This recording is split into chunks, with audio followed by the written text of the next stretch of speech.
இந்த ஒரு விஷயத்தை செய்கிறது மூலம் உங்களோட கார் இன்சூரன்ஸையோ இல்லாட்டி ஹோம் இன்சூரன்ஸையோ $50 $100 வரைக்கும் குறைக்கலாம்னு சொன்னால் உங்களால் நம்ப எழுதும். நீங்கள் ஒன்டேரியோவில் கார் இன்சூரன்ஸோ இல்லாட்டி ஹோம் இன்சூரன்ஸோ கடும் ஹை ரேட் பே பண்ணிட்டு ஒரு ஆளாக இருப்பீங்கன்னு சொன்னால் கட்டாயம் இந்த வீடியோ ஃபுல்லாக பாருங்க.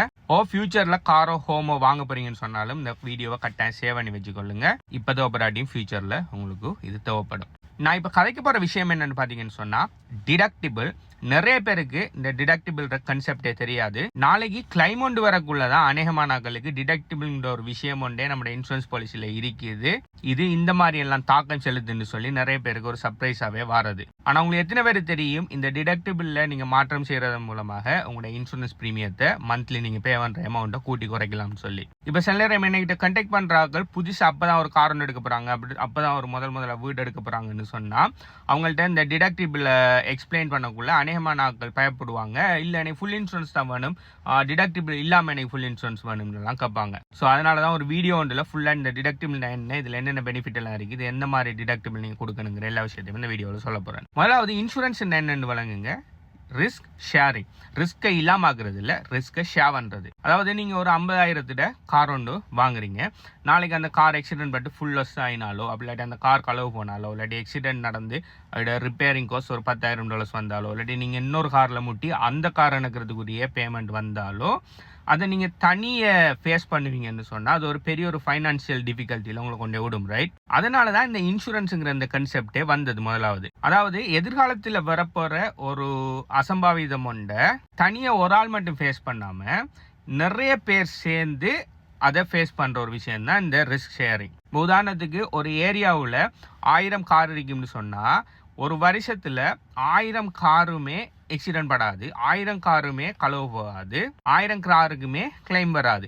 இப்போ நான் எந்த கார் பார்த்தீங்கன்னு சொன்னால் இன்சூரன்ஸ் வச்சிருக்கேன், இப்போ 3வது வருஷத்தால் போயிட்டு இருக்குது. இவ்வளோ காலத்துக்கு நான் இன்சூரன்ஸ் பே பண்ணிட்டு இருக்கேன், ஆனால் எந்த விதமான கிளைமுமே நான் பண்ணலை. ஆனால் சில நேரம் நீங்கள் கார் வாங்கியிருப்பீங்க, ஒரு 3 மாதம் தான் ட்ரைவ் பண்ணியிருப்பீங்க, ஆனால் ஒரு ஆக்சிடென்ட் ஒன்று ஆயிருக்கும், அதுக்கு நீங்கள் கிளைம் பண்ணியிருப்பீங்க. இந்த 3 மாதம் நீங்கள் இன்சூரன்ஸ் இப்போ உதாரணத்துக்கு இன்சூரன்ஸ் $200 தான், 3 மாதத்துக்கு $600 தான் பே பண்ணியிருப்பீங்க, ஆனால் உங்களோட கிளைம் $10,000 வந்திருக்கும். அப்போ நீங்கள் $600 தானே பே பண்ணின, $10,000 தர முடியாது, $600 தரோம்னு சொல்ல மாட்டாங்க இன்சூரன்ஸ். உங்களுக்கு கிளைம் எவ்வளோ வருதோ நீங்கள் எல்லா டீட்டெயில்ஸ் கொடுத்த டீட்டெயில்ஸ் எல்லாம் ப்ராப்பராக இருக்கும்னு சொன்னால் உங்களுக்கு கிளைம் எவ்வளோ வருதோ அதை தருவாங்க. ப்ளஸ் அதை தேர்ட் பார்ட்டிக்கு என்ன லைபிலிட்டி பிரச்சனை வருதோ அதையும் கொடுப்பாங்க. ஸோ இதுதான் ரிஸ்க் ஷேரிங். அதாவது நிறைய பேர் எடுத்து எல்லார மணியையும் பூல் பண்ணி அதில் யாருக்கு ரிஸ்க் வருதோ அவங்கள ரிஸ்க்ல இருந்து காப்பாற்றுறது தான் இந்த இன்சூரன்ஸோட சிம்பிள் கன்செப்ட். நார்மலாக இந்த டிடக்டிபிள் ஃபுல் இன்சூரன்ஸ் போடக்குள்ள மட்டும்தான் தாக்கம் செலுத்தும். இப்போ சில ஆள் பார்த்தீங்கன்னு சொன்னால் ஒரு ஜங்க் கார் வச்சிருப்பாங்க, ஒரு $2,000-3,000 கார் வச்சிருப்பாங்க. அந்த காருக்கு ஃபுல் இன்சூரன்ஸ் போட வேண்டிய எந்த அவசியம் இல்லை.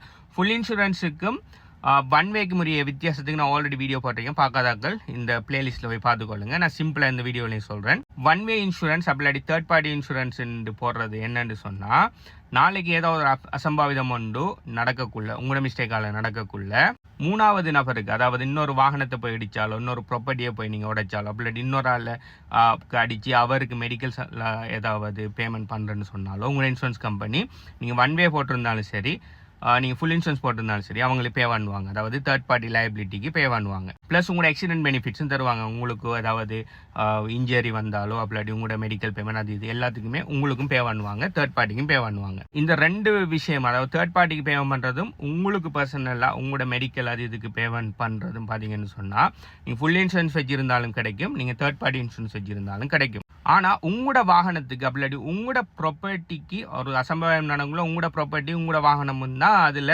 ஆக்சிடென்ட் ஆகக்குள்ள உடையும், அதுக்கும் கிளைம் வரும், ரைட்? ஆனால் நீங்கள் தேர்ட் பார்ட்டி இன்சூரன்ஸ் அதாவது ஒன் வே இன்சூரன்ஸ் வச்சிருப்பீங்கன்னு சொன்னால் உங்களோட ப்ராப்பர்ட்டிக்கு நடக்கிற பேமெண்ட்டுக்கு எதுவுமே தரமாட்டாங்க. இப்போ உதாரணத்துக்கு நீங்கள் $2,000 கார் வச்சிருக்கீங்க, ஒரு இன்னொரு காரில் போய் மோதிட்டீங்கன்னு சொன்னால் மற்ற கார் அன்னைக்கு கொடுப்பாங்க, அவருக்கு ஏதாவது காயம் அதுக்குன்னு சொன்னால் அதுக்கு பணம் தருவாங்க, உங்களுக்கு ஆக்சிடென்ட் பெனிஃபிட்ஸ் இது பணம் தருவாங்க. ஆனால் உங்களோட காருக்கு எதுவுமே தரமாட்டாங்க. இது ஒன் வே இன்சூரன்ஸ் இல்லை. ஆனால் இதே இது நீங்கள் ஃபுல் இன்சூரன்ஸ் வச்சிருப்பீங்கன்னு சொன்னால் உங்களோட காருக்கும் பே பண்ணுவாங்க.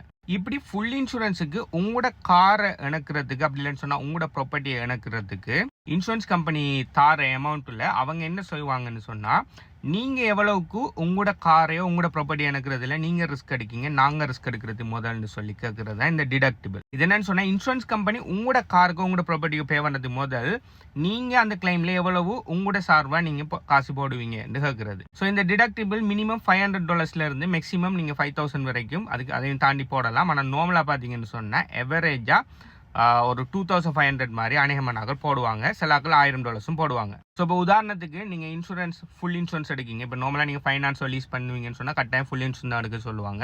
நீங்கள் ஃபுல் இன்சூரன்ஸ் எடுக்கக்குள்ள உங்களோட இன்சூரன்ஸ் ப்ரோக்கரோ இன்சூரன்ஸ் ஏஜென்ட் நீங்கள் உங்களோட டிடக்டிபிள் எவ்வளோ ஹேப்பன்னு சொன்னால் நீங்கள் எதை வச்சு நீங்கள் முடிவு பண்ணணும்னு சொன்னால் உங்களால் இன்கேஸ் ஃப்யூச்சரில் ஏதாவது ஒரு அசம்பாவிதம் நடந்துட்டு இந்த காரை இணக்கிறதுக்குரிய பணத்தில் என்னால் எவ்வளோ கண்ட்ரிபியூட் பண்ண இயலுங்கிறது நீங்கள் உங்கள்கிட்ட கேட்டு தான் இடைய அமௌண்ட்டை சொல்லணும். இப்போ உதாரணத்துக்கு ஒரு $1,000 ஒன்று நீங்கள் நாளைக்கு கிளைம் வரக்குள்ளே கொடுக்குறதுல உங்களுக்கு எந்த விதமான ஆட்சேபனையும் இல்லை, ஒரு பிரச்சனையும் இல்லைன்னு சொன்னால் நீங்கள் டிடக்டிபிளாக $1,000 சொல்லலாம். சிலாக்கள் பார்த்தீங்கன்னு சொன்னால் $2,500 கொடுக்குறதுல அவங்களுக்கு எந்த விதமான ஆட்சேபனை இருக்காது. அப்போ $2,500 சொல்லுவாங்க. இப்போ உதாரணத்துக்கு நீங்கள் உங்களோட டிடக்டிபிள் $2,500 போட்டுறீங்கன்னு சொன்னால் நாளைக்கு ஒரு அசம்பாவிதம் ஒன்று நடந்துட்டு அது கலிஷனாக இருக்கட்டும், கம்ப்ரிஹென்சிவாக இருக்கட்டும், அப்படி இல்லைன்னு சொன்னால் ஆல் பெரிலாக இருக்கட்டும். ஆல் பெரில்னு சொன்னால் கலிஷன் கம்ப்ரிஹென்சிவ் எல்லாம் சேர்த்து, அப்படி இல்லை கலிஷனுக்கு மட்டும் நீங்கள் வேற ஒரு டிடக்டிபிளும் கம்ப்ரிஹென்சிவ்க்கு நீங்கள் வேறு டிடக்டிபிளும் செலவிடத்தை போடலாம். கலிஷன்னு சொன்னால் எக்ஸிடென்ட் தவிர்த்த மற்ற டேமேஜ்கள் எல்லாமே கம்ப்ரிஹென்சிவ்னு சொல்லுவாங்க. உதாரணத்துக்கு ஏதாவது உங்களோட விண்ஷீல்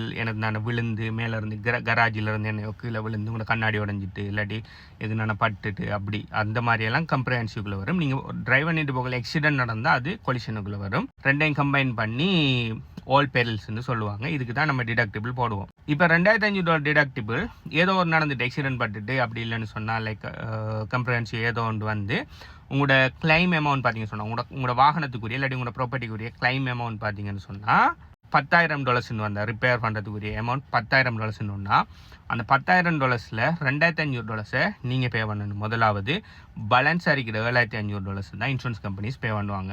இன்சூரன்ஸ் கம்பெனிஸ் பே பண்ணதுக்கு அப்புறம் நான் பே பண்ணேன்னு சொல்லி நீங்கள் சொல்ல முடியாது. இது முதலாவது நீங்கள் பே பண்ணணும். என்ன இது உங்களோட ப்ராப்பர்ட்டியோ உங்களோட வாகனம் பேலன்ஸ் இருக்கிறது தான் இன்சூரன்ஸ் கம்பெனிஸ் பே பண்ணுவாங்க. சிலர்கள் ஏன் பெரிய அளவில் டிடக்டிபிள் வைப்பாங்கன்னு சொன்னால் ஒவ்வொரு தரமும் நீங்கள் இன்சூரன்ஸை கிளைம் பண்ணக்குள்ள அது உங்களோட ரிப்போர்ட்டில் கிட்டத்தட்ட 10 வருஷத்துக்கு இருக்கும். ஸோ நீங்கள் அதுக்கு பிறகு ரினியூவலுக்கு போகக்குள்ள உங்களோட ஆக்சிடென்ட் ஃபர்கிவ்னஸ் இல்லாட்டி உங்களோட இன்சூரன்ஸ் ப்ரீமியம் திரும்ப கூடும். அதனால் என்ன பண்ணுவாங்கன்னு சொன்னால் அவங்களால காசு கொடுத்து எவ்வளவுக்கு ரிப்பேரை அவங்களால ஹேண்டில் பண்ணிடலுமோ அதை நார்மலாக டிடக்டிபிளாக போடுவாங்க. ஸோ உதாரணத்துக்கு $2,500 டிடக்டிபிள் போட்டிருக்காங்க. $2,000 ரிப்பேர் வந்துன்னு சொன்னால் அவங்க இன்சூரன்ஸ்கிட்ட கிளைம் பண்ணாமல் டிரெக்டாக அவங்களே போய் ப்ரைவேட்டாக போய் அவங்களே எனக்கு எடுத்துருவாங்க. இப்படி எனக்கு எடுக்கக்குள்ள இன்சூரன்ஸ் கம்பெனி அவங்களுக்கு பே பண்ணாதால நெக்ஸ்ட் இயருக்கு உங்களோட ப்ரீமியம் கூடாது. இப்போ இன்ட்ரெஸ்டிங் பார்ட் என்னன்னு சொன்னால் நீங்கள் எவ்வளோ டிடக்டிபிள் போடுறீங்க பொறுத்து உங்களோட இன்சூரன்ஸ் ப்ரீமியம் மாறும். அதாவது நீங்கள் மாதம் எவ்வளோ கட்ட போகிறீங்க இல்லாட்டி இயர்லி ப்ரீமியம்ங்கிறது நீங்கள் இன்சூரன்ஸ் டிடக்டிபிள் எவ்வளோ சூஸ் பண்ணிங்கிறத பொறுத்து மாறும். நீங்கள் ஹையர் டிடக்டிபிள் போட்டிங்கன்னு சொன்னால் உங்களோட இன்சூரன்ஸ் ப்ரீமியம் குறையுமே. ஏன்னா நீங்கள் கூடுதலாக ரிஸ்க் அடிக்கிங்க. உதாரணத்துக்கு $2,500 போடக்குள்ள இப்போ உதாரணத்துக்கு உங்களுக்கு $300 ப்ரீமியம் வருது மந்த்லின்னு சொன்னால் நீங்கள் திரும்ப இதை $1,000 மாற்றுவீங்க. அதாவது டிடக்டிபிள் 1000 குறைப்பீங்கன்னு சொன்னால் உங்களோட இன்சூரன்ஸ் ப்ரீமியம் 300 350 இல்லாட்டி 360 போகிறதுக்கு சான்ஸ் இருக்குது. So higher the deductible lower the premium. அதே மாதிரி மாறி நீங்கள் ப்ரீமியத்தை அதாவது டிடக்டிபிளை லோ பண்ணிங்கன்னு சொன்னால் உங்களோட ப்ரீமியம் கூடும். எவ்வளோ டிடக்டிபிள் போடணுங்கிறது இனி உங்களோட பர்சனல் விருப்பம். ஏன்னா நாளைக்கு இப்போ இன்சூரன்ஸ் ப்ரீமியத்தை குறைக்கிறதுக்காக பெரிய அளவில் டிடக்டிபிளை போட்டு நாளைக்கு ஏதாவது கிளைம் வரக்குள்ள அந்த டிடக்டிபிள் எனக்கு அஃபோர்டபுள் இல்லை, இப்போ எப்படி அந்த காசு இல்லை எனக்கிட்டன்னு சொல்லி கஷ்டப்படாமல் எவ்வளவுக்கு உங்களால் இது இன்கேஸ் ஆஃப் அன்சர்டனிட்டி எவ்வளோக்கு உங்களால் பே பண்ணலுமோ அதை நீங்கள் டிடக்டிபிளாக போடுறது பெஸ்ட்டான ஆப்ஷன். இப்போ உங்களுக்கு டிடக்டிபிள் என்ன, டிடக்டிபிள் எந்த டைமில் ஒர்க் ஆகும், டிடக்டிபிள் எவ்வளோ போடணும்னு சொல்லி எல்லாமே இந்த வீடியோவில் கிளாரிஃபிகேஷன் கிடைச்சிருக்கும். நான் ஒன்டாரியோவில் லைசன்ஸ் இன்சூரன்ஸ் புரோக்கர். எங்களோட இன்சூரன்ஸ் புரோக்கரேஜ் 30+ கம்பெனிஸோட நாங்கள் ஒர்க் பண்ணிட்டு இருக்கிறோம். நீங்கள் புதுசாக வாகனம் எடுக்க போகிறீங்க, இல்லாட்டி புதுசாக வீடு வாங்க போகிறீங்க, உங்களோட ரினியூவல் ஒரு 10-15 நாள் வருதுன்னு சொன்னால் என்ன கான்டாக்ட் பண்ணுங்கள். பெஸ்ட்டான ரேட் வந்து உங்களுக்கு 30+ கம்பெனிஸில் சர்ச் பண்ணி உங்களுக்கு நான் சொல்லுவேன். கான்டாக்ட் பண்ண டீட்டெயில்ஸ் இந்த நேமில் இருக்கு, பயோவில் இருக்கு, இல்லாட்டி எனக்கு டிரெக்ட் மெசேஜ் பண்ணி சொன்னால் ஆட்டோ ரிப்ளை வரும். நீங்கள் எவ்வளோ டிடக்டிபிள் வச்சுருங்கிறத கமெண்ட்ல தெரியப்படுத்துங்க. பை.